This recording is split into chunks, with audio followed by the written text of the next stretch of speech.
كان لكم في رسول الله أسوة حسنة صدق الله مولانا العظيم وبلغنا رسوله الكريم ونحن على ذلك من الشاهدين والشاكرين والحمد لله رب العالمين. مولا صلی وسلم دائما ابدا على حبیبک خیر الخلق كلهم والحبیب الذي ترجى شفاعته لكل حول من الاحوال مقتحم. یا ربی بالمصطفى بلغ مقاصدنا واغفر لنا ما مضى يا واسع الكرم یا کرم الخلق مالی من الوذ به سواك عند حلول الحادث الامامی. ثم الرضا عن ابی بکر وعن عمر وعن علی وعن عثمان ذی الکرم. مولا صلی وسلم دائما ابدا علی حبیبک خیر الخلق کلہم. اللہ تعالیٰ کی حمد و ثنا امام الانبیاء حبیب کبریا جناب محمد مصطفیٰ صلی اللہ علیہ وسلم کی ذات والا صفات پر ہدیہ تبریک پیش کرنے کے بعد میں نے قرآن کریم کی آیہ مبارکہ تلاوت کی ہے، سورۃ احزاب کی. اللہ تعالیٰ فرماتے ہیں کہ میرے نبی کی ذات، حبیب کی ذات آپ کے لیے کامل نمونہ ہے.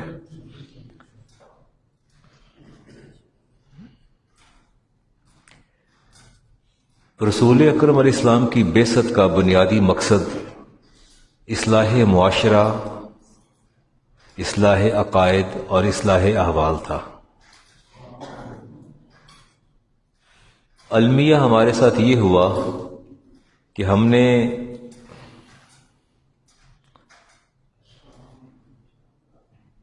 اصلاح عقائد کا راستہ چھوڑ دیا، اصلاح احوال کا چھوڑ دیا، اصلاح معاشرہ کا.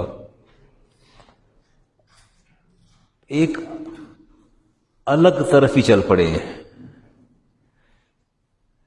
جب میں حدیث پڑھاتا ہوں اور دین پڑھاتا ہوں تو وہ دین جو میں پڑھاتا ہوں اور وہ مسلمان جو میں بشمول میں اپنے گرد و نواح میں دیکھتا ہوں تو مجھے پریشانی لاحق ہوتی ہے. محراب و ممبر سے اٹھنے والی صدائیں اپنا حق ادا نہیں کر رہی. نبی کریم علیہ السلام بحیثیت شہری کیسے تھے،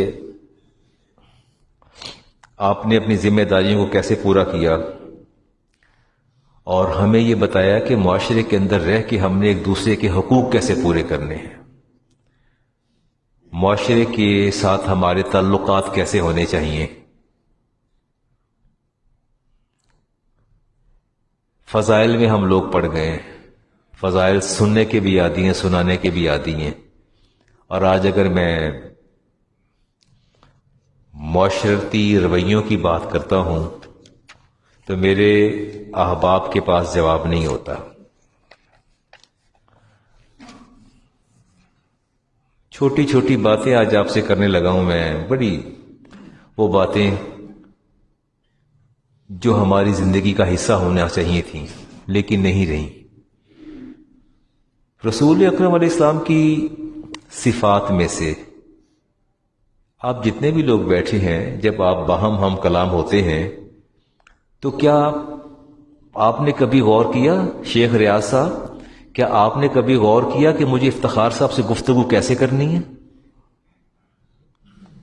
کیا آپس میں شیخ کرامت صاحب نے سوچا کہ میں نے شیخ ریاض صاحب سے ہم کلام کیسے ہونا ہے؟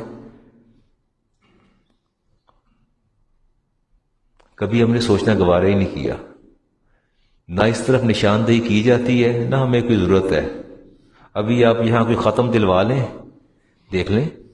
ابھی آپ نعت خوانی کی محفل کروا لیں، پھر تماشا دیکھ لیں. کسی مقرر وائز کو بلا لیں، تماشا دیکھ لیں. کوئی سلیقہ نہیں ہے، کوئی ڈھب نہیں، کوئی کرینہ نہیں ہے. ویسے تو کہتے ہیں کہ جو ہو نہ عشق مصطفیٰ تو زندگی فضول ہے. پتہ نہیں وہ عشق کا معیار اور پیمانہ کیا ہے. پہلے عشق کا مرحلہ تو یہ ہے کہ آپ دیکھیں کہ اللہ فرماتے ہیں میرے نبی کی ذات تمہارے لیے کامل نمونہ ہے. You have to follow. آپ کو ان کو فالو کرنا ہے، ان کا اتباع کرنا ہے. میں دیکھتا ہوں جی، سب سے پہلے چھوٹی سی بات کرتا ہوں، سلیقہ گفتگو کیسا ہونا چاہیے. شیخ کرامت صاحب، آپ بھی تو ہم کلام ہوتے ہیں نا، بتائیں نا سلیقہ گفتگو کیا ہے. ہاں میں آپ کے عشق کو اس وقت تسلیم کروں گا جب آپ کا طرز تکلم اور طرز تخاطب اپنے نبی کی ذات سے مماثلت رکھتا ہوگا، اور جب اس سے بالکل برعکس ہوگا تو کیسے میں جان لوں کہ آپ عاشق رسول ہیں؟ ام المومنین سیدہ عائشہ فرماتی ہے ما کان رسول اللہ صلی اللہ علیہ وسلم یسرد سردکم ھذا، آپ فرماتی ہیں کہ میں نے اپنے نبی کو کبھی بھی مسلسل کلام کرتے نہیں دیکھا، مسلسل، گیپس تھے۔ یہ آپ کے اینکر پرسن کیا کرتے ہیں؟ یہ آپ کے خطیب کیا کرتے ہیں؟ یہ آپ کے مقررین کیا کرتے ہیں؟ چپ ہی نہیں کرتے، جملے سے جملہ، بات سے بات نکالتے، بولتے چلے جاتے ہیں۔ جو زیادہ چرب زبان ہوتا ہے وہ زیادہ کہتے ہیں جی کامیاب ہے، زیادہ بولتے، فرماتے نہیں، فرماتے کبھی بھی مسلسل کلام نہیں فرماتے تھے، وَلَكِنَّهُ كَانَ يَتَكَلَّمُ بِكَلَامٍ يُبَيِّنُهُ، فرماتی ہیں کہ آپ کا کلام ایسا ہوتا کہ کلام کے مابین وقفہ ہوتا تھا، ایک بات ختم کر کے گیپ، اس کے بعد اگلی بات شروع فرماتے۔ چلیں آج آپ یہ تو عہد کریں کہ جب بھی جس سے کلام کریں گے، جب ایک جملہ مکمل ہو جائے گا، ایک بات مکمل ہوگی تو آپ گیپ کریں گے، اور پھر فرمائیں گے کہ امام ترمذی کی روایت جس کی راویہ میری ماں ہے، انہوں نے فرمایا کہ میرے نبی تسلسل سے کلام نہیں فرماتے تھے، اس کے مابین فاصلہ ہوتا تھا۔ فرماتی ہیں یحفظہ من جلس الیہ، کہتی کمال میرے نبی کے، فرماتی ہیں کمال کلام کا یہ تھا یحفظہ من جلس الیہ، جو ساتھ بیٹھا ہوتا تھا اس کو بات ہی یاد ہو جاتی تھی۔ میری بات سن رہے ہیں نا، کہ جو ساتھ فرماتی ہیں یحفظہ، حفظ ہو جاتا تھا، یاد ہو جاتا تھا، من جلس الیہ، جو آپ کے ساتھ بیٹھتا تھا۔ چلے آج پہلی بات ہم نے یہ سیکھی کہ ہم جب بھی ہم کلام ہوں گے کسی سے، اتنے آرام سے اور اتنی طریقے سے ہم کلام ہوں گے کہ جملوں میں گیپ آئے گا تاکہ سمجھنے والا بات کو سمجھ جائے۔ اور اگلی حدیث میں لے رہا ہوں امام بخاری کی، چلیں یہاں تک تو بات ٹھیک ہے نا جی؟ اب آپ نے میری ان باتوں کو ایبزارب کرنا ہے، absorb, you have to absorb these things, otherwise اس کا فائدہ کوئی نہیں ہے۔ یہ حمزہ بھی سر دھن کے چلا جائے گا گھر، سر ہلا کے سب چلے جائیں گے، نہیں، you have to absorb each and ہر پہلو کو ایبزارب کرنا ہے۔ فرماتی ہیں کانا یحدث حدیثا، سید عائشہ فرماتی ہیں لو ادہ العادل لاحصاہ، فرماتی ہیں رسول اکرم علیہ السلام جب کلام فرماتے، ساتھ بیٹھنے والا آپ کے لفظوں کو شمار کرنا چاہتا تو آسانی سے گن لیتا تھا۔ اس جملے میں الفاظ کتنے، اتنا ٹھہراؤ، اتنا رچاؤ، اتنی آہستگی سے بات فرماتے کہ بیٹھنے والا اس بات کو گن لیتا۔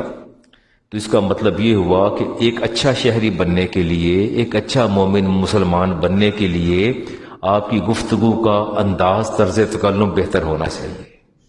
ایسا ہی ہے، یہ بنیادی چیز ہے۔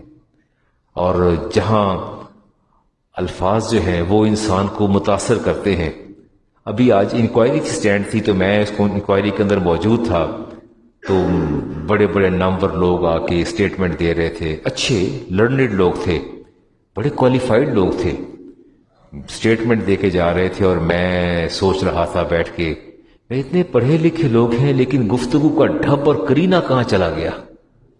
یعنی آپ کو ایک موقف اپنا دینا ہے، اس موقف کے لیے آپ کے پاس الفاظ کا چناؤ نہیں ہے، آپ کوزے میں دریا بھی بند نہیں کر سکتے۔ افتخار سے آپ ڈیبیٹ کرتے ہیں، ایک اچھے لائر سے بھی اچھی ڈیبیٹ کر لیتے ہیں۔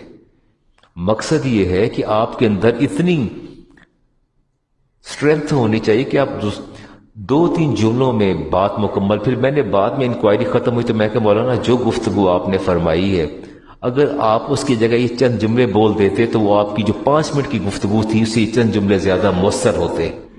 یہ بھی اللہ کا بڑا کرم اور احسان ہے کہ انسان جو ہے وہ اپنا کلام بہتر کر سکے۔ اگلی بات، رسالت امام علیہ السلام کی اخلاق۔ بس اوقات ہمارے رویے دوسرے کو کتنا ہرٹ کرتے ہیں اس کا آپ اندازہ نہیں کر سکتے، کتنا ہرٹ کرتے ہیں۔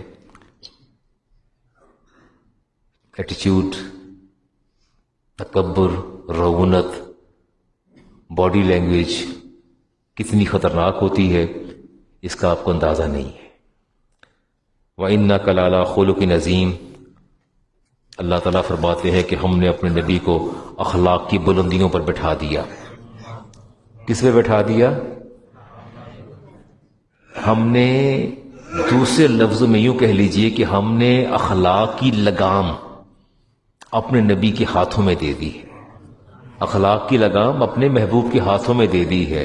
ہم نے تقوی کی لگام، ہم نے زہد کی لگام، ہم نے نیکی کی لگام اپنے محبوب کے ہاتھوں میں دے دی ہے۔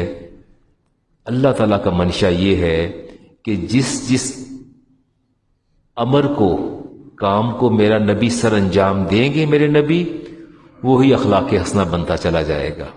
جس طرف سے رخ پھیرتے چلے جائیں گے، جہاں سے رخ پھیرتے چلے جائیں گے، وہ عمل کبھی بنتا چلا جائے گا۔ یہ بیٹا یہ نیچے رکھ دو، ادھر نیچے رکھو۔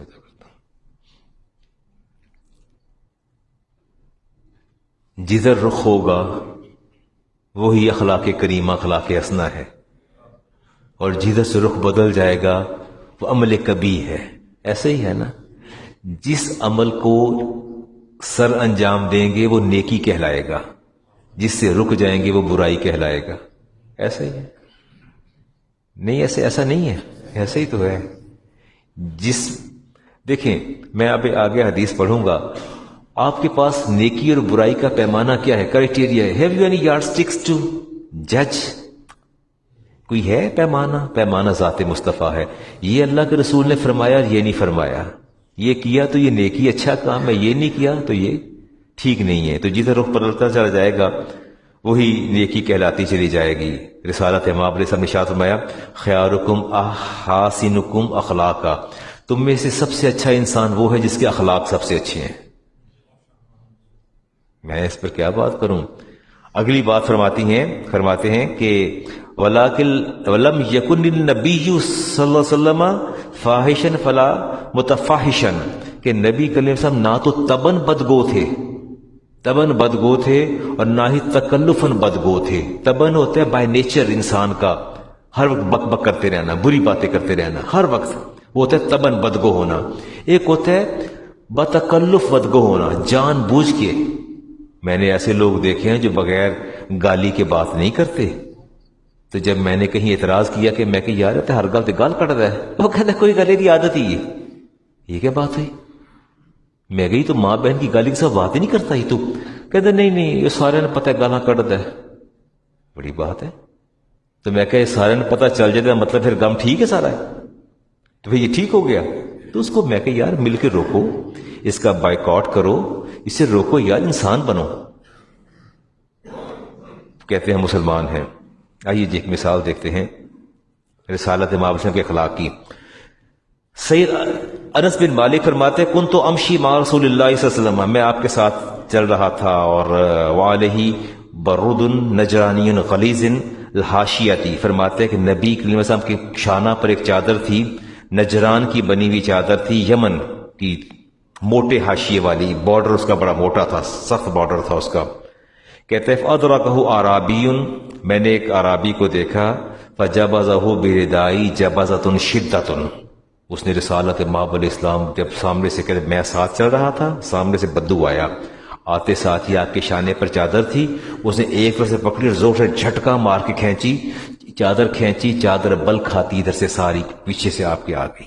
اس کا حاشیہ بڑا سخت ہے، حدیث پاک میں آتا ہے، حتیٰ نظر تو الی صفحات عاتق رسول اللہ صلی اللہ علیہ وسلم، یہاں تک کہ میں نے نبی کریم علیہ السلام کی گردن مبارک کو یہاں سے دیکھا، فرماتے ہیں قد اثرت بها حاشیۃ البرد من شدت جبذته، کہ زور سے کھینچنے سے وہ ساری گردن چھل گئی آپ کی پوری، اتنے زور سے کھینچی، اس کا حاشیہ بارڈر جو تھا نا، بارڈر حاشیہ وہ موٹا بنا ہوا تھا، ہاتھ کی بنی چادر تھی۔ انس بن مالک فرماتے کہ میں نے اپنی آنکھوں سے دیکھا کہ چادر کھینچنے سے پوری گردن ہی چھل گئی تھی آپ کی۔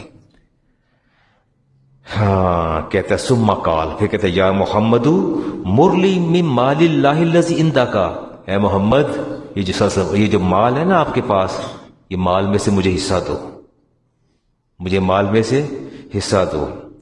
فالتفت الیہ رسول اللہ علیہ السلام، آپ نے نگاہیں اٹھا کے اس کو دیکھا، اور دیکھنے کے بعد پھر آپ سما داہی کا اس کے بعد آپ مسکرائے. داہی کا تبسمہ کہتے ہیں مسکرانا، داہی کا کہتے ہیں ہنسنے کو. اس کے بعد آپ ہنسے، ہنسنے کو فرمایا ثم امر له بعطائی، پھر ہمیں حکم دیا جو یہ مانگ رہا ہے اسے دے دو، جو یہ مانگ رہا ہے اسے دے دو. آپ لوگوں کے رویے دیکھیں اور اس کے بعد اپنا ٹالرنس لیول چیک کریں. انس بن مالک فرماتے کہ میں نے یہاں سے خون رشتے دیکھا ہے، گردن چھل گئی لیکن آپ کی پیشانی پر بل نہیں آیا، کچھ نہیں فرمایا، ایک لفظ نہیں فرمایا. تو کیا وہ مال کا حقدار تھا جس وہ مانگ رہا تھا؟ نہیں تھا، حقدار تو نہیں تھا وہ، لیکن پھر بھی آپ نے اس کو برداشت کیا. اور میں یہ اکثر کہا کرتا ہوں، آپ سے بھی کہتا ہوں، ہر چیز کا ایک صدقہ ہوتا ہے، ہر چیز کا. اور یاد رکھیے کہ عقل کا صدقہ جاہل کی بات کو برداشت کرنا ہے. عقل کا صدقہ جاہل کی بات کو برداشت کرنا ہے. تو گویا جب بھی آپ کسی جاہل کی بات کو برداشت کر جائیں گے، یوں جانیے گا کہ آپ نے اپنی عقل کا صدقہ ادا کر دیا ہے، آپ نے اپنی عقل کا صدقہ ادا کر دیا ہے.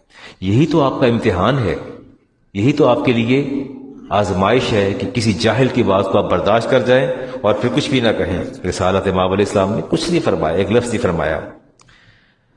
ہاں، اپنی بیٹیوں کے ساتھ آپ کا رویہ بہت اچھا تھا. خود فرماتے تھے فاطمہ تو بدعۃ منی فمن اغضبها اغضبنی، فرمایا فاطمہ میری بیٹی ہے، بیٹیوں سے اچھا برتاؤ کرنا. جب بیٹی آپ کے صاحبزادی تشریف لاتی آپ کھڑے ہو جاتے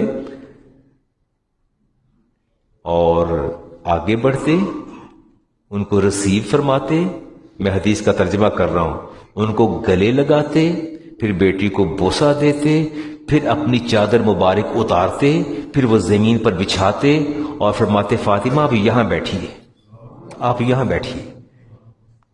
یہ معمولی بات ہے، یہ قوم کے لیے پیغام ہے کہ بیٹی جب گھر چل کے آ جائے تو پھر اٹھ کے استقبال بھی کرو، اس کو محبت سے بوسہ بھی دو، اس کو گلے سے بھی لگاؤ، اور وہاں بٹھائیے جہاں خود بیٹھے ہیں، وہاں بٹھائیے. یہ اس معاشرے کی بات ہے جس معاشرے میں عورت کی عزت اور مقام کوئی نہیں تھا، بیٹیوں کو زندہ درگور کیا جاتا تھا.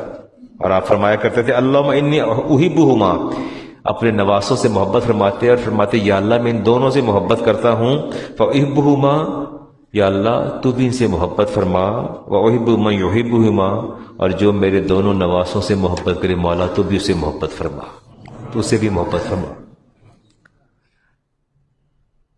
اللہ تعالیٰ کو ڈکٹیشن دی جا سکتی ہے، اللہ تعالیٰ کو پابند کیا جا سکتا ہے کہ یا اللہ تو بھی یہ کر، کہا جا سکتا ہے. آپ کہہ سکتے ہیں یا اللہ یہ میں کر رہا ہوں لہذا یا اللہ تو بھی کر، کہہ سکتے ہیں آپ. یہ مقام کس کا ہے؟ محمد رسول اللہ. ایسا نہیں ہو سکتا کہ آپ کہیں کہ یا اللہ یہ کام چونکہ میں کر رہا ہوں لہذا بڑا اعلیٰ عرفہ کام ہے، یہ اللہ کو بھی کرنا چاہیے، اللہ کو بھی کرنا چاہیے.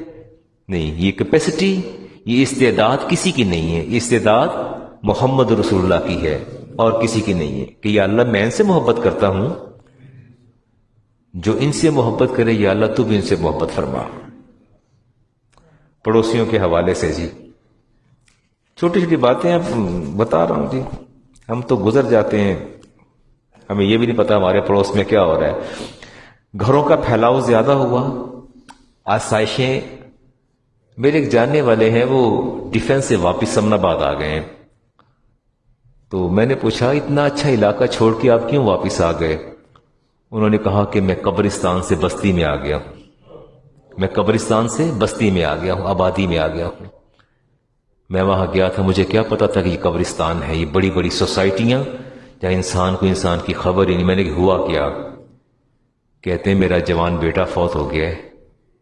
تو کوئی بھی نہیں آیا، پڑوس سے کوئی بھی نہیں آیا، ایک آدھ بندہ آیا، باقی میرے رشتہ دار ہی آئے ہیں، ان کو خبر ہی نہیں میرے گھر میں کیا ہو گیا ہے. بڑے بڑے 2-2 کنال کے گھر ہیں، کہتے ہیں پتہ ہی نہیں کیا ہو رہا ہے کیا نہیں ہو رہا. کہتے ہیں میں اس قبرستان کو چھوڑ کے واپس اس جگہ آ گیا. بہر طور جی ما زال یوسینی جبریل بالجار، رسالت امام علیہ السلام نے ارشاد فرمایا کہ مجھے میرے رب نے جبریل کو بھیجا اور مجھے وصیت جبریل بار بار وصیت کرتے رہے، حتیٰ ظننت انا سیبرستہ، یہاں تک کہ مجھے محسوس ہوا ابھی جبرائیل کہہ دیں گے کہ آپ کی وراثت میں آپ کے پڑوسی کا بھی حصہ ہے۔ اتنی تلقین کی ہم اس کی پرواہ نہیں کرتے۔ اور جب بھی آپ ابو ذر کو فرماتے ہیں، امام مسلم کی حدیث، اذا طبخت مرقۃ، فرمایا جب گھر میں سالن بنایا کرو نا، سالن۔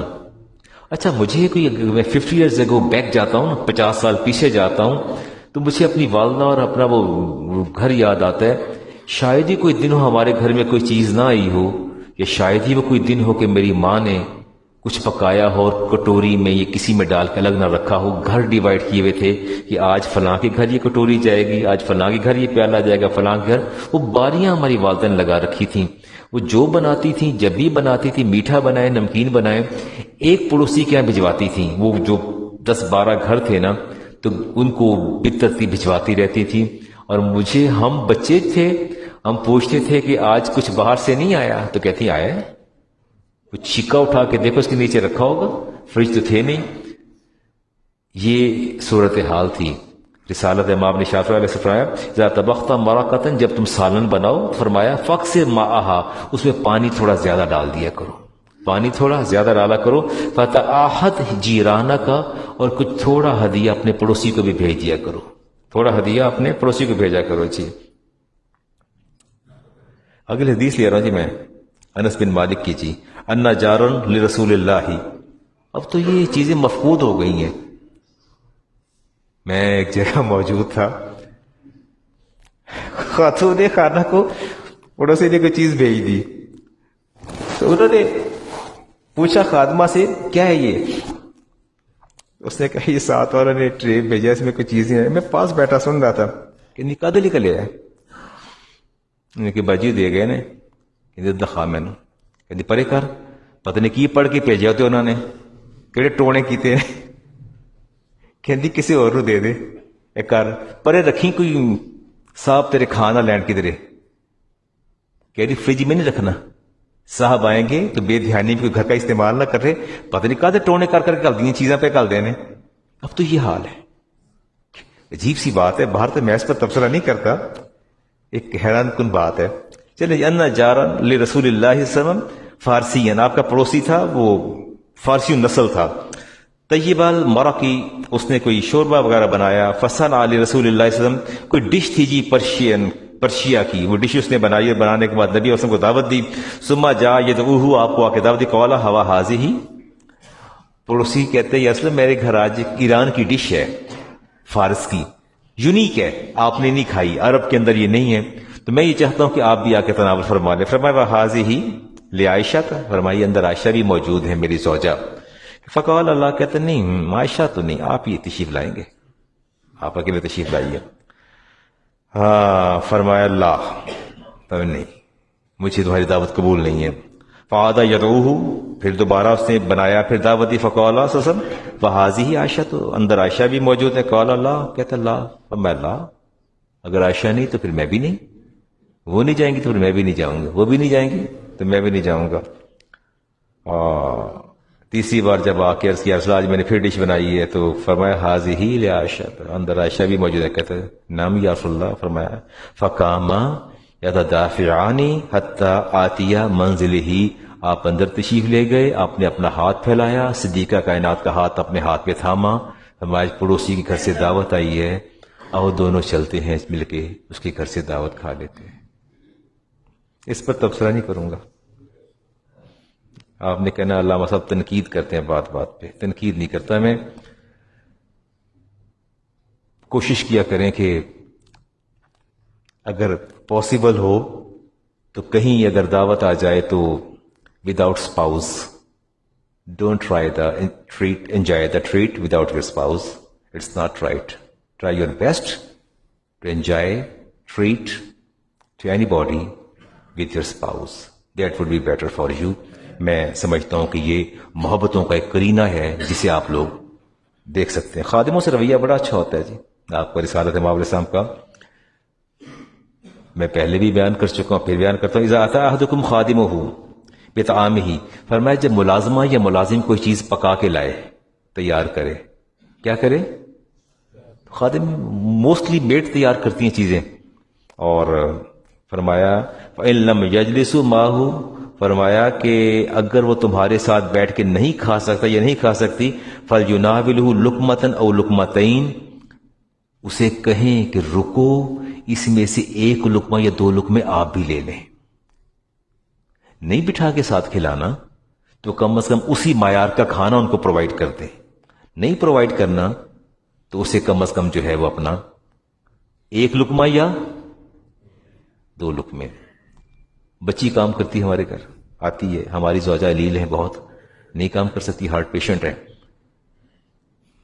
میں جب بھی شام کو جاتا ہوں تو کوئی اگر مجھے کھانے کی چیز دیتے ہیں گھر میں، شاید ہی کوئی ایسا وقت ہو میں پہلے پوچھتا ہوں کہ اس بچی کو دیا آپ نے؟ نہیں دی، میں کہ بیٹا آ جاؤ لے لو، اس کو ساتھ کھلاتا ہوں۔ او اکلتن وقلتین فانہ ولی علاجہ، فرمایا اس کو کھلا دو تو یہ ایک سافٹ کارنر پیدا ہو جاتا ہے۔ ٹھیک ہے، کیا آپ عہد کرتے ہیں کہ جو آپ کے لیے آپ کا کک یا کوئی میڈ چیز بنائے گی تو آپ اسے پوچھیں گے؟ اب تو آپ بچ نہیں سکتے، اب تو آپ نے حدیث سن لی ہے نا، اب نہیں آپ بچ سکتے۔ پہلے نہیں پوچھا تو بچ گئے، اب اگر آپ نے نہ پوچھا تو یہ وائلیشن ہے، کلیئر کٹ وائلیشن ہے حکم مصطفیٰ کی، کلیئر کٹ وائلیشن ہے شیخ صاحب، it is a clear cut violation.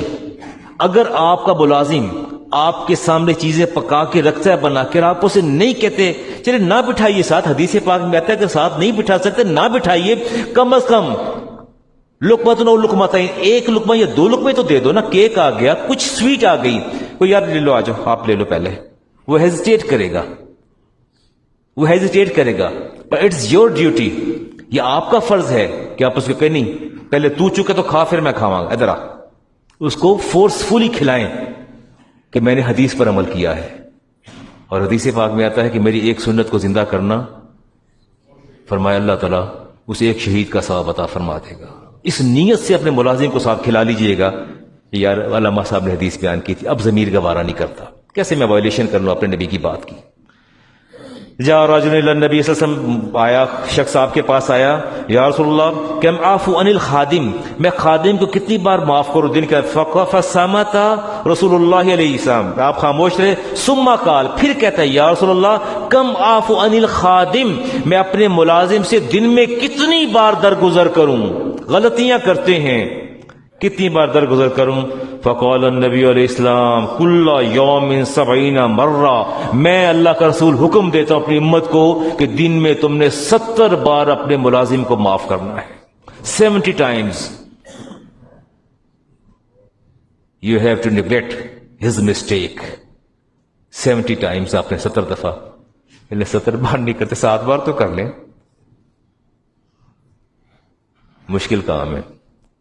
آپ لوگ پاس بیٹھے ہوتے ہیں، میڈ سے پلیٹ ٹوٹ جائے، کچن میں آواز آ جائے تو بیگم صاحبہ شاؤٹ کرتی ہیں آپ کے پاس بیٹھی، انی ہوئی ہیں ہتھا تیرے سوراخ ہوئے نے، انہیں پھر کچھ پن چھڑے ہے، یہ باز آندھی نہیں پورے کر دے، برتن توڑ دیتے نے، بولتی ہیں نا آپ کے پاس صاحب حسن تھے، کہتے بیگم صاحب بڑی اچھی ایڈمنسٹریٹر ہیں، کہتے ہیں بڑی اچھی، بڑی controlling, she has a controlling power, یہ اچھی نہیں ہے، اصل میں وہ آپ کی قبر انگاروں سے بھر رہی ہیں، آپ کی قبر بھر رہی ہیں انگاروں سے، آپ بولیں بیگم خاموش ہو جاؤ۔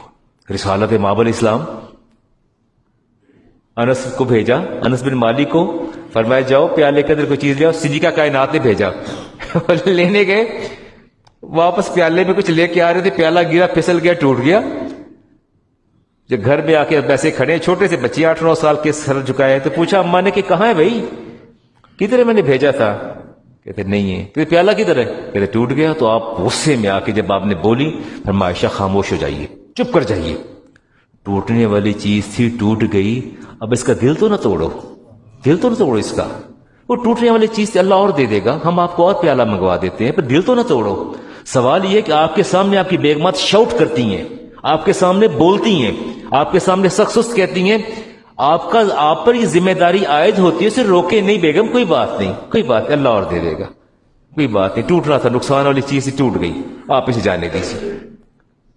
نہیں کہتے نا ہم کہتے نہیں، وہ آپ سے کہیں گی تو نہیں پتا، چپ کر کے بیٹھو، یہ میں چلا نہیں کرتا، میں نے پتا تھا کیوں ہوں پہ.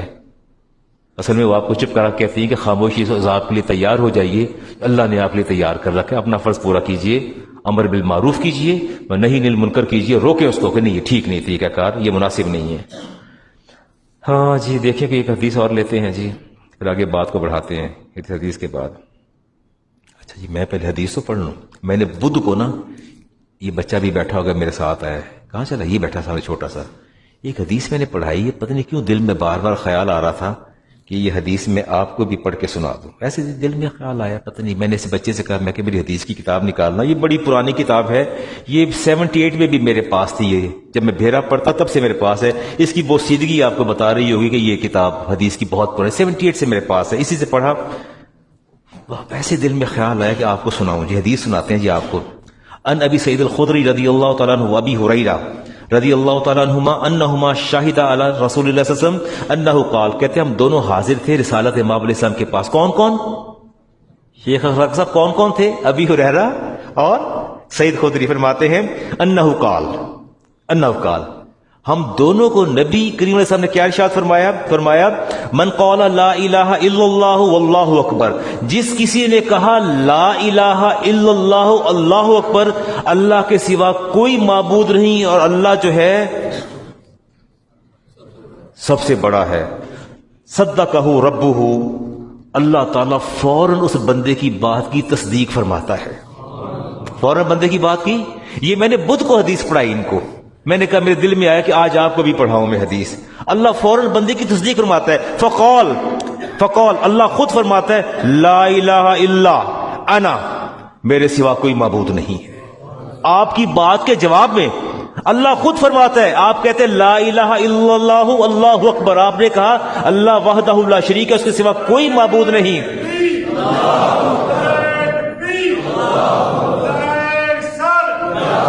اللہ فرماتے ہیں میں تیری بات کی تصدیق کرتا ہوں، لا الہ الا انا، میرے سوا کوئی معبود نہیں، وانا اکبر، اور مجھ سے بڑا بھی کوئی نہیں ہے، وَإِذَا قَالَ لَا إِلَهَ إِلَّا اللَّهُ، اور جب تم میں سے کوئی اے ابی ہریرہ سعید خدری، اگر تم میں سے کوئی یہ کہے لا الہ الا اللہ وحدہ لا شریک لہ، کہ میں یہ کہتا ہوں کہ اللہ کے سوا کوئی معبود نہیں، وہ وحدہ لا شریک ہے، جب تم یہ کہتے ہو، قال اللہ تعالی، اللہ فرماتے ہیں لا الہ الا انا وحدی لا شریک لی، میں رب تیری بات کی تصدیق کرتا ہوں کہ میں وحدہ لا شریک اور میرا کوئی شریک نہیں.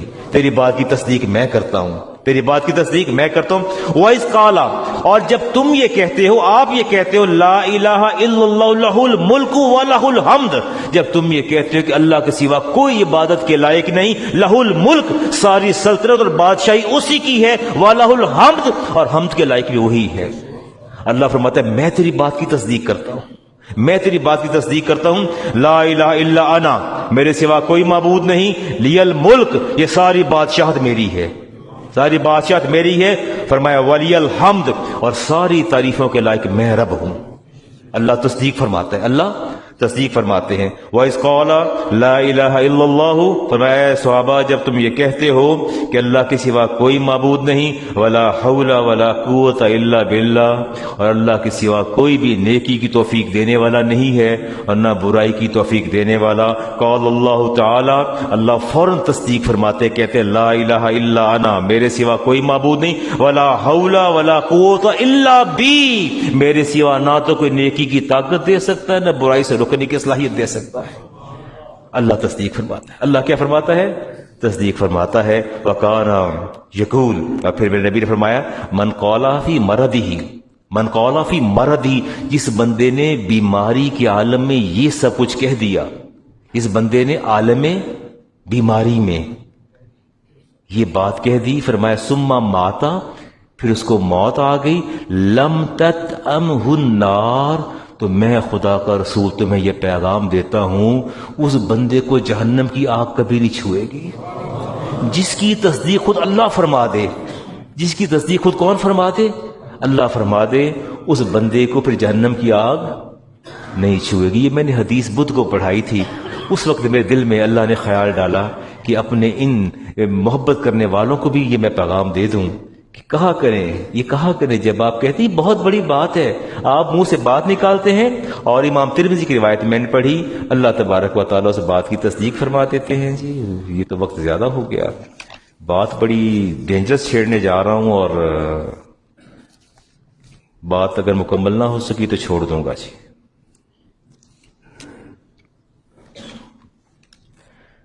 کوشچنز ہیں جی. مفتی منیب الرحمان صاحب نے اس کے جواب دیے، ہمارے دیگر فقہا نے جواب دیے. اگر کسی شخص کی بیماری کو ڈاکٹر لا علاج قرار دے دے، یا آپ سے اور مجھ سے ریلیونٹ کوشچنز ہیں، لا علاج قرار دے دیں، تو کیا شدید تکلیف سے جلد نجات حاصل کرنے کے لیے ایسے مریض کا علاج ترک کیا جا سکتا ہے تاکہ مریض مرض سے جلد چھٹکارا پا کے وفات پا جائے؟ نمبر 1. نمبر 2، اگر لا علاج مریض کو کوئی دوسری قابل علاج بیماری لاحق ہو جائے، ایک پیشنٹ کینسر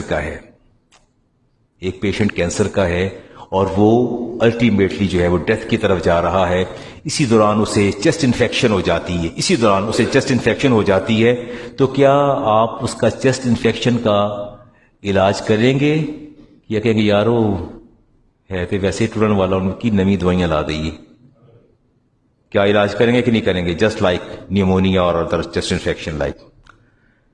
آگے وہ کہتے ہیں کہ شرعی اعتبار سے کسی شخص کی موت کا واقع ہو جانا، اس کا حکم کس صورت میں لگایا جا سکتا ہے؟ کیسے آپ کہہ سکتے ہیں کہ بندہ جو ہے موت اس پر واقع ہو چکی، تاریخ ہو چکی ہے؟ اگر ہارٹ بیٹ رک جائے یا برین ڈیتھ ہو جائے، یا صرف ہارٹ بیٹ رک جائے، برین جو ہے اس کا وہ چلتا رہے، یا برین ڈیتھ ہو جائے ہارٹ بیٹ چلتی رہے، تو کیا کس وقت آپ اس کی موت کا حکم لگائیں گے؟ کیسے کہیں گے؟ یہ وہ کوسچنز ہے جو many times have been raised to me a lot of times. مجھ سے سوال کیے علامہ صاحب ابو وینٹیلیٹر پہ ہیں، ڈاکٹر کہتے ہیں انہوں نے بچنا نہیں ہے، اور وینٹیلیٹر ہٹا دیں یا نہ ہٹائیں، کیونکہ انہوں نے بتایا کہ ابو قومی میں اتنے دن ہو گئے ہیں، ڈاکٹر کہتے ہیں وینٹیلیٹر ہٹا دیا گیا تو پھر وہ سانس بحال نہیں رہ سکے گی. ہمارے جسم کا مالک کون ہے؟ ہماری روح کا مالک کون ہے؟ آپ مالک تو نہیں ہیں. ٹھیک ہے، تو کیا آپ کو اختیار ہے کہ آپ اس میں تصرف کر سکیں؟ نہیں تصرف کر سکتے. ٹھیک ہو کیا؟ اللہ ہماری جسم و جان کا مالک ہے. ایک حد تک آپ کو اپنی اس حیات کے اندر اپنے بدن پر اختیار ہے، وگرنہ آپ کے اختیار نہیں ہے، اس لیے خودکشی کو حرام قرار دیا گیا. ایسے ہی وَلَا تُلْقُوا بِأَيْدِيكُمْ إِلَى التَّهْلُكَةِ، اللہ فرماتے ہیں کہ اپنے آپ کو ہلاکت میں ڈالو. وَلَا تَقْتُلُوا أَنفُسَكُمْ إِنَّ اللَّهَ كَانَ بِكُمْ رَحِيمًا. آپ اپنے آپ کو، اس طرح حدیث پاک میں آتا ہے کہ جس بندے نے پیٹ میں کوئی چیز خنجر مارا یا کچھ ایسا آہنی ہتھیار استعمال کیا، خودکشی کی، سوئسائڈ کمٹ کی اس نے، تو فرمایا جہنم کے اندر جائے گا اور ہمیشہ اپنے پیٹ میں خنجر گھونپتا رہے گا جو اس نے وے استعمال کیا. حدیث امام مسلم کی حدیث کا نمبر 109. اور جس کسی نے زہر پی لیا، پوائزن لے لیا، فرمایا جہنم کے اندر بار بار زہر پیتا رہے گا، کنٹینیوسلی پیتا رہے گا. اور جس کسی نے اوپر سے کود کے سوئسائڈ کیا تو حدیث پاک میں آتا ہے کہ اس کو جہنم کی گہرائی میں اوپر چڑھے گا، پھر چھلانگ لگائے گا، پھر چڑھے گا، پھر چھلانگ لگائے گا، یہ عمل کنٹینیو رہے گا اس کا. حدیث کا نمبر 109 ہے جی، امام مسلم کی حدیث ہے.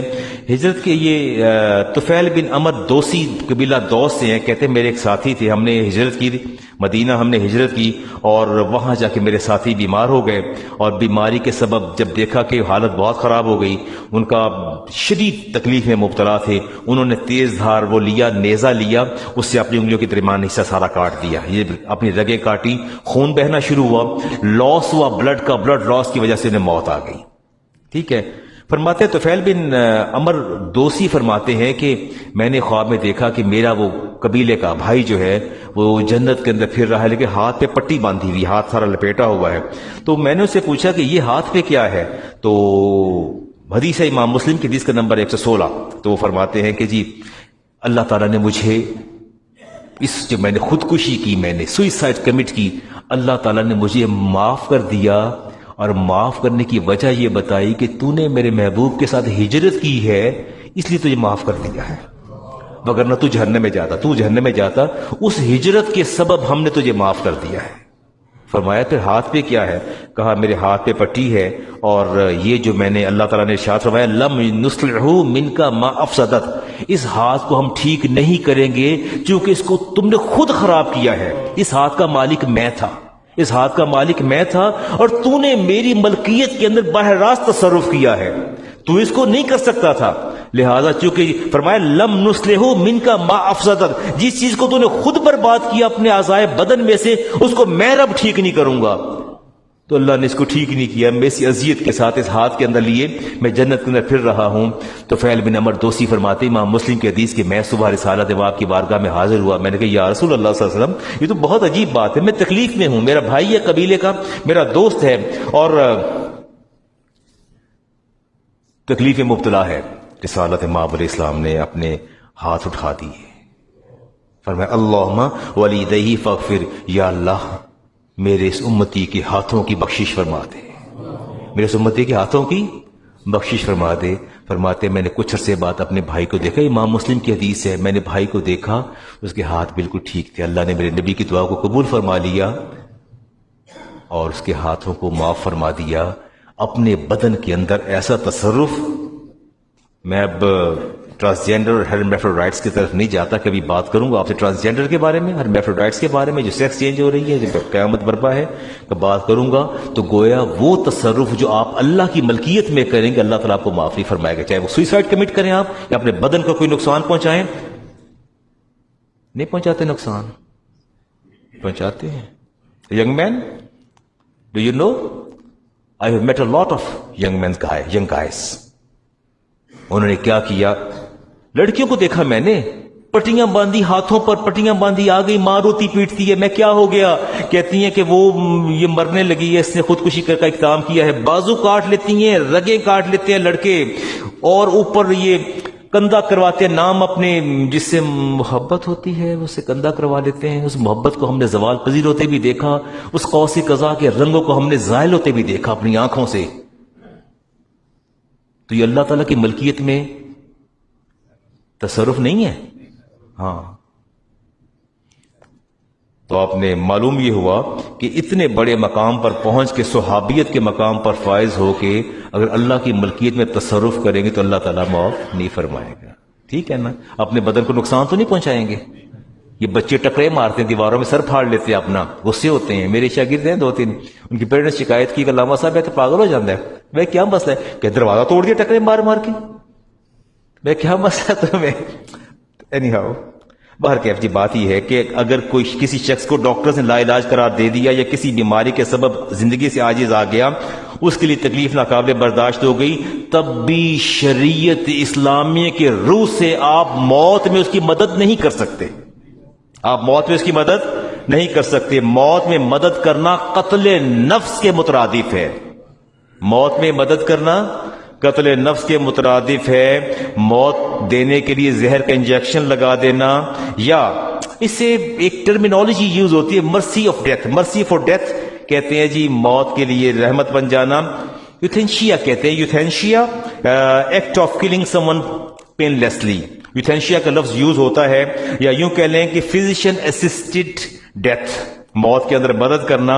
اور یہ کیسی اچنبے کی بات نہیں ہے جی، اس وقت آپ کی بیلجیم کے اندر، کینیڈا کے اندر، نیوزی لینڈ کے اندر، اسپین کے اندر، ہالینڈ کے اندر، کولمبیا کے اندر، امریکہ کے اسٹیٹس ہیں، کیلیفورنیا کے اندر، نیو جرسی کے اندر، نیو میکسیکو کے اندر، اور district of Columbia just like Washington, ان کے اندر باقاعدہ یہ قانون ہے فزیشین اسسٹڈ ڈیتھ اور mercy for death, it is rule جو وہاں موجود ہے کہ پیشنٹ کی اگر حالت زیادہ خراب ہو اور بچنے کی امید نہ ہو تو زہر کا انجیکشن دے کے اس کو کیا کر دیا جائے۔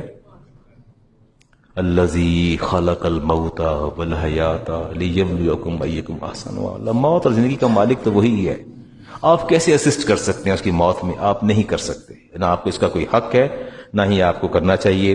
اور مجھے امام طحاوی کی بات یاد آ گئی، شافعی مسلک کے تھے، کبھی علاج جو ہے وہ فرض بھی ہوتا ہے، آپ اپنی ماں کے پیٹ میں تھے تو ماں کا انتقال ہو گیا، امام شافعی کا فتویٰ یہ ہے کہ بچہ پیٹ میں ہو تو ماں کو ویسے دفن کر دینا چاہیے۔ امام اعظم ابو حنیفہ نے فرمایا نہیں، سرجری کر کے بچے کو ڈیلیور کرنا چاہیے۔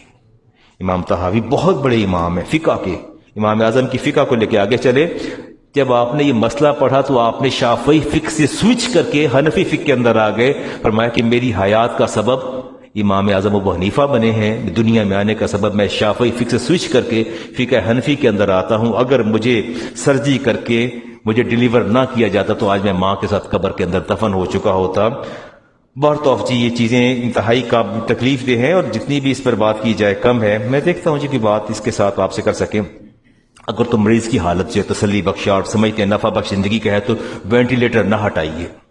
اگر آپ سمجھتے ہیں ڈاکٹرز آپ کو کہتے ہیں کہ جی یہ ظن غالب بھی ہے اور امید بھی ہے کہ پیشنٹ ریکور کر جائے گا، پھر وینٹیلیٹر نہ ہٹائیے. اور محض حرکت قلب کو جاری رکھنے کے لیے، یہ تنفس ریسپریشن کو کنٹینیو رکھنے کے لیے آپ ایسا نہیں کر سکتے. You have to remove the ventilators. پھر آپ کو وینٹیلیٹر ریموو کرنا پڑے گا. شریعت کا یہ منشا نہیں ہے. اس سے نہ تو ڈاکٹرز گناہ گار ہوں گے. جی doctors will decide by themselves. They have to decide by themselves. They will tell you, they will inform you. Doctors کو پتا ہوتا ہے، جو دیندار اور سمجھدار ڈاکٹر ہوتے ہیں انہیں پتا ہوتا ہے کہ پیشنٹ وینٹیلیٹر پہ ہے، جو ہی ہم اس کو ریموو کریں گے تو وہ اختتام پذیر ہو جائے گا. مصنوعی تنفس پہ رکھنا، مصنوعی طور پر ہارٹ بیٹ کو جاری رکھنا، یہ بڑے شدید کربناک لمحات ہوتے ہیں. اس پر آپ کو سٹیپ لینا ہے، بٹ آپ لوگ از خود کوئی سٹیپ نہیں لیں گے. یہ this decision have to made by the doctors. Doctors decision کو کریں گے. اگر وہ کہتا ہے کہ جی اس کو ہٹانے سے جو ہے، اور بس اوقات ایسا ہوتا ہے کہ دل چاہتا ہے پرائیویٹ ہاسپٹلس کے اندر کہ وینٹیلیٹر پہ پیشنٹ پڑا رہے اور چلتا رہے اور بل بنتا رہتا ہے، اور آپ لوگ کر میں رہتے ہیں، ڈرتے رہتے ہیں کہ جی وہ کبھی کبھی احساس جرم بھی غفلت ہوتا ہے کہ اگر وینٹیلیٹر ہٹا دیا گیا تو کہیں ہم ہی موت کا سبب نہ قرار پا جائیں. ایسا نہیں، ایسا ہرگز نہیں ہے. اور یقیناً ڈاکٹر اس بات کو بہتر سمجھتے ہیں کہ انہیں کیا قدم لینا ہے، کیا قدم نہیں لینا. سم ٹائم کوما کی کیفیت کے اندر پیشنٹ ہوتا ہے، برین جو ہے وہ ختم ہو چکا ہوتا ہے، ہارٹ بیٹ اور وینٹیلیٹر سے آپ نے تنفس کا عمل جاری رکھا ہوتا ہے، وہ درست نہیں ہوتا. تو بہتر یہی ہے. اور ویسے ایک بات ہے کہ اگر آپ یہ ویسے بھی آپ غور کیجیے. دانیال بیٹا listen to me carefully, I am addressing to you. Just you have a concern about this. آپ کا شعبہ طب ہے اور ایک شاید میں بھی اور بھی ڈاکٹرز یہاں موجود ہوں. تو یہ طے شدہ سی بات ہے کہ اگر ہارٹ اٹیک جب ہوتا ہے بندے کو تو آفٹر 1 آور اس کے جو مسلز ہیں ہارٹ کے وہ ایسا ایسا ٹیشوز ڈیڈ ہونا شروع ہو جاتے ہیں. اور 2-3-4 گھنٹے کے بعد اگر آپ کے سانس بحال بھی ہو جائیں تو ڈیڈ ٹیشوز جو ہیں وہ ریسٹور نہیں ہوتے، وہ ویسے ہی ختم ہو جاتے ہیں. اسی طرح جب برین کے ہارٹ کے مسل ڈیڈ ہوتے ہیں تو وہ ریسٹور نہیں ہوتے. اور اگر سانس 1 گھنٹہ جو ہے کچھ تھوڑی دیر کے لیے سانس جو ہے یہ برین کو آکسیجن نہ ملے تو جو برین کی کیفیت وہ بھی آپ کو پتہ ہے کیا ہوتی ہے. لہٰذا کسی بھی طور پر جو ہے میں آپ کو یہ کہوں گا کہ اگر ڈاکٹرز آپ سے کہتے ہیں کہ وینٹیلیٹر ہٹا دیا جائے، موت واقع ہو جائے گی، تو آپ ان کی بات کو سن لیا کریں، ان کی بات کو سنیں. کربناک لمحات ہیں، فیصلہ بہت تکلیف دہ ہوگا، بہت تکلیف اذیت ناک فیصلہ ہوگا، لیکن قدرت کے کاموں میں کوئی مداخلت نہیں ہوتی. جی what listen here the last question. Private schools. If a person who have any concern to private schools, کہتے ہیں private schools ہیں جی، انہوں نے organize exams for its students. Once the results are announced, امتحان لیتے ہیں، رزلٹ کو announce کرتے ہیں. The highest achieving students are awarded prizes. ایسا ہوا ہے؟ جو بہت پوزیشن لیتے ہیں کو انعام دیا جاتا ہے انعام؟ چلے دیا جاتا ہے جی. کہتے ہیں to buy the prizes the school obliges every student to make a monetary contribution. بچوں کو انعام دینے کے لیے بچوں سے پیسے اکٹھے کیے جاتے ہیں. نہیں، پرائز ایوارڈ کرنا ہے بچے نے، پوزیشن لی بچوں نے، ان کو ایوارڈ دینے ہیں، اس کے لیے کلیکشن، مانیٹری کلیکشن کی جاتی، contribution. Prizes are then purchase from the money that has been collected. Is it correct for the school to collect money in this way? What is the ruling of the scholars about this? وہ کہتے ہیں کیا rolling ہے scholars کی اس کے بارے میں، علماء کی رولنگ کیا ہے؟ وہ جو پیسے اکٹھے کر کے اور انہی بچوں کو پرائز دے کے دے دیے جاتے ہیں. Is it permissible or not? It is impermissible. Absolutely, it is not allowed in Sharia. You can't collect forcefully even a single penny from the students. آپ اکٹھے نہیں کر سکتے. In fact, it amounts is unrightfully taking the wealth of the other Muslims. یا ایھا الذین آمنوا، انصر صاحب look me. یا ایھا الذین آمنوا لا تاکلوا اموالکم بینکم بالباطل. اللہ فرماتے ایمان والو، میرے بندے ہو نا، میرے بندے ہو تو پھر کسی کا پیسہ ناجائز طریقے سے نہ لو. طریقہ پیسہ کسی کا ناجائز طریقے سے پیسہ اکٹھا نہ کرو. Therefore I would like to see if the school wishes to award the children with prizes. اگر اسکول کی خواہش ہے کہ بچوں کو انعام دیا جائے, they should not forcefully demand money from the parents of the children. They should use the school budget. Award should be given from the out of the school budget. بچوں سے آپ کلیکشن نہیں کر سکتے, یہ بالکل ناجائز اور حرام ہے. بچے آ کے کہتے ہیں کہ اسکول والے پیسے مانگ رہے ہیں, ایگزام ہو گیا اور پرائزز دینے ہیں, بات کیجئے گا. کیا کیجئے گا؟ چپ کر کے پیسے نہ پھڑا دیا کرو, گل کرے کرو کہ پیسے جائز نہیں. میں نے آپ کو رولنگ آپ کو دے دی ہے, یہ ٹھیک نہیں ہے. لا یجوز لعاہد من المسلمین اخذ مال عہد بغیر سبب شرعی.